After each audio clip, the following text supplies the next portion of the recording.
சட்டம் பேசுகிறது என்ற தலைப்பில் இப்பொழுது Chennai metropolitan water supplies and sewage board act 1978 பற்றி பேசுகிறேன். மெட்ரோ வாட்டர் ஆக்ட் என்று சொல்லுவார்கள். சென்னை குடிநீர் சட்டம். ஆனால் இந்த சட்டம் 1978க்கு பிறகுதான் அமலுக்கு வந்தது. அதற்கு முன்னால் குடிசை மாற்று வாரியம் போன்ற வாரியங்கள் அமைக்கும் பொழுது ஏற்கனவே சென்னை பெருநகரத்தோடு இருந்த அனைத்து சட்டங்களும் பிரிக்கப்பட்டு 78க்கு பிறகு மெட்ரோ வாட்டர் பிரிக்கப்பட்டு சென்னை மாநகராட்சியோடு இருந்த அமைப்புகள் தனித்தனியாக இயங்க ஆரம்பித்தன. இதில் 88 பிரிவுகள் இருக்கிறது இந்த சட்டத்தில். இதில் முக்கியமாக 45லிருந்து 69 பிரிவு வரைக்கும் தான் வீடுகளுக்கு குடிநீர் இணைப்பு, கழிவுநீர் எடுத்தல் போன்றவைகளுக்கு பயன்படுத்தப்படுகிறது.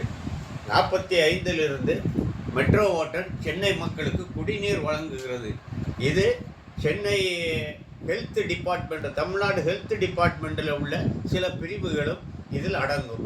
அவை தமிழ்நாடு ஹெல்த் டிபார்ட்மெண்ட் ஆக்ட் 1939 சார்ந்தது. அதனால் அதிலிருந்து சில பிரிவுகள் இது இருக்க காரணம், ஹெல்த் டிபார்ட்மெண்ட்டோட இது இணைய காரணமும் குடிநீர் வாரியத்தின் குடிநீர் மக்களின் அன்றாட ஹெல்த் சம்பந்தப்பட்டதாக இருப்பதால் அதிலிருந்து சில பிரிவுகளை இதை எடுத்துக்கொள்கிறார்கள்.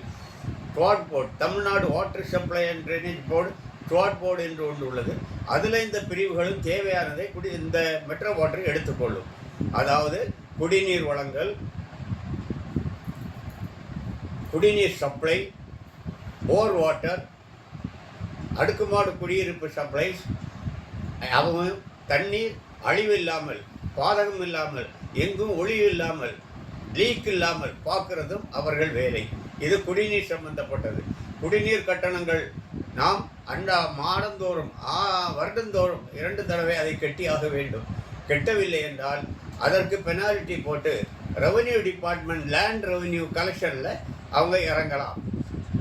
அரசாங்கம் நேரடியாக அதற்குள்ள சட்டப்பிரிவுகள் இதில் அடங்கி இருக்கிறது. குடிநீர் வாரியத்தின் கழிவுநீர் அகற்று வாரியமும் அதோடு இணைந்து இருப்பதால் நமக்கு கொடுக்கும் குடிநீர் கழிவுநீராக மாறும்போது அதையும் சரி பண்ணி அகற்றுவதற்கு இவங்கள் பொறுப்பு. இதில் ஒவ்வொரு வீடுகாரர்களும் பொதுமக்களும் அரசோடு ஒத்துழைத்தால் சென்னை பெருநகர் குடிசை மாற்று வாரியம், சென்னை பெருநகர் water supply, metropolitan water supply and drainage board நல்லபடியாக இயங்குவதற்கு வாய்ப்பாக இருக்கும். அவ்வாறு இருக்கும்போது குடிசை மாற்று வாரியத்தில் பொல்யூஷன் வராமல் அந்த தண்ணீர் மற்ற தண்ணியுடன் கலந்து பொல்யூஷன் ஆகாமல் பார்ப்பதும் அவர்களது கடமை. நமது வீடுகளில் குழாய் இணைப்புகள் மற்றும் கார்ப்பரேஷன் லைசன்ஸ்டு பிளம்பர்களை வைத்து மட்டுமே செய்ய வேண்டும் என்று இதன் சட்டப்பிரிவுகள் கூறுகிறது. முக்கியமாக நமக்கு பணம், குடிநீருக்கு சரியாக பணம் கட்டையெல்லாம் குடிநீர் இணைப்பை துண்டிப்பதற்கும் அவங்களுக்கு உரிமை இருக்கிறது, சட்டத்தின் வழிவகை இருக்கிறது.